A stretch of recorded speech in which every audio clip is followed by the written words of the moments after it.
Mga baguhan na content creator, sana naman lang hindi kayo umabot sa ganito. Hi! Mayroon ako nakitang isang video sa social media.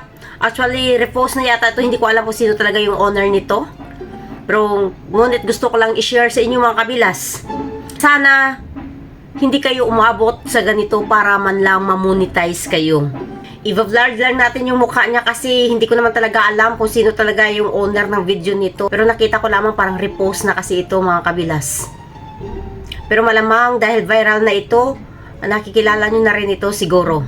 O rin yung mga kabilas kung anong gagawin niya. Alala nyo noon nung pagpupunta tayo ng bukid. Noon pag sa bukid ako talaga mga kabilas, ganyan ang ginagawa ko eh. Ihi tayo sa lansangan. Di ba? Uso-uso naman. Talaga yung mga ganyan mga gawain noon mga kabilas. Grabe talaga yung ihi ni girl, parang ihi ng kalabaw ba? Alam niyo pag umihi yung kalabaw. O wag daw kayo maingay ha. Kasi may ihi siya. Baka may tao. Huwag kayo maingay. Ang hirap talaga kumita sa social media.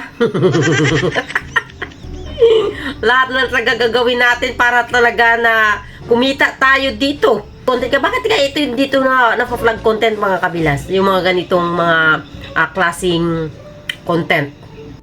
Ang galing talaga ni ate gumawa ng content. Yan naman ay mga realidad sa bukid mga kabilas. Kasi minsan pag pumunta tayo sa kabukiran, wala naman talagang CR doon. Yan naman talaga ang ating ginagawa. Ihi tayo sa lansangan. Pero sana huwag nyo naman i-post. Pagkakitaan o either man lang para ma-monetize tayo.